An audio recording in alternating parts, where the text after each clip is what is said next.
Hi hi. ඉතින් මම හිතුවා අපේ නත්තල කොහොමද ගෙවුනේ කියලා ඔයගොල්ලොත් එක්ක බෙදා ගන්න. නත්තලට ඉතින් හැම ගෙදරකටම නැතුව බැරි දෙයන්නේ නත්තල ගහ. ඉතින් අපි කටයත් එකතු වෙලා ලස්සන නත්තල ගහක් හැදුවා.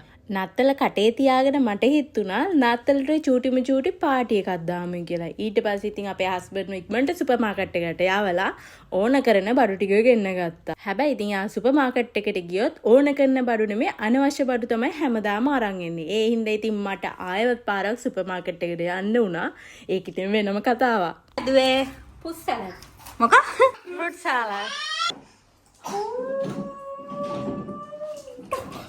ඉතින් මට හිතුණා නත්තලට රස බුරියානි එකක් හදලා ෆෘට් සලාඩ් එකක් එහෙම හැදුවා නම් හොඳයි කියලා.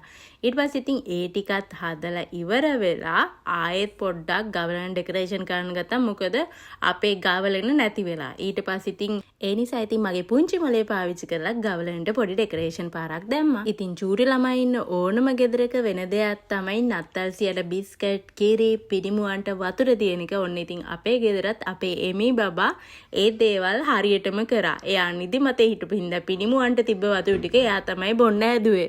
ඊට පස්සේ ඉතින් යාගේ පපා එක්ක එයා ගිහලා පිනිමුවන්ට වතුරයි, නත්තල් සියට බිස්කට්, කිරි මේවා සේරම තියලා ඉවරුණාට පස්සේ අපි රෑ 12ට එයාට හොරෙන් එයාගේ ලස්සන තෑගි ටික නත්තල් ගහ යටින් තිබ්බා. කියන්න බැරි වුණානේ නත්තල් සියට තිබ්බ බිස්කට්, කිරි සේරම කෑවේ ඉතින් අපේ හස්බන්ඩ්. බබාගේ නත්තල් සියා ඉතින් හැමදාම තමන්ගේ තාත්තනේ. අපි හදන්නේ ඉමීලියට හොරෙන් තෑගි තියට. හැබැයි ඉමීලිය අතන ඉන්නවා. එයාට හොඳට නිදිමත ඉන්නේ. හින කිසි දෙයක් තේරෙන්නේ නැහැ නේද? ඔන්න ඉතින් මේ කටියටම හොරෙන් හංගලා තිබ්බ තෑගි මල් උස්සගෙන ඉන්නේ මේ මන් තමයි ඉතින්. එමීලියව කාමරේ තියාගෙන අපේ නංගි ඉන්නකන් අපි හොරෙන් ඇවිල්ලා නත්තල් ගහ යටින් තෑගි ටික තිබ්බා. එමීලියා ඉතින් සර්ප්‍රයිස්. තෑගි ඉතින් තිබ්බේ එමීලියට විතරක් නෙමෙයි අපේ හැපි බබාටත් තෑගි තිබ්බා. මොකද ඉතින් අපේ හැපි සූටි මාටිනුත් හරි හොඳයිනේ. ඒ හින්දා අනිවාර්යෙන් නත්තල් සියයි ආටත් තෑගි තියන්න ඕනේ. ඊට පස්සේ ඉතින් හැමෝම තෑගි බෙදාගත්තා. කට්ටියම ඉතින් තිබ්බ තෑගි වලට කැමති වුණා. බලමුකෝ ඉතින් කට්ටිය මං සිලෙක්ට් කරපු තෑගි වලට කැමතිද කියලා. නම බලන්න. ඒකද මම හිතුවා ඒක කියලා. මේකේ මගේ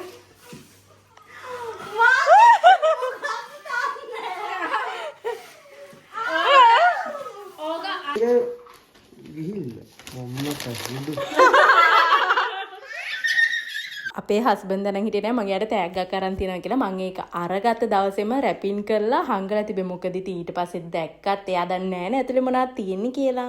රෑ 12ට තෑගි ඔක්කොම කරලා ඉවරනාට පස්සේ තමයි අපි අපේ පාටිය දාන්න පටන් ගත්තේ. මෙරි ක්‍රිස්මස්.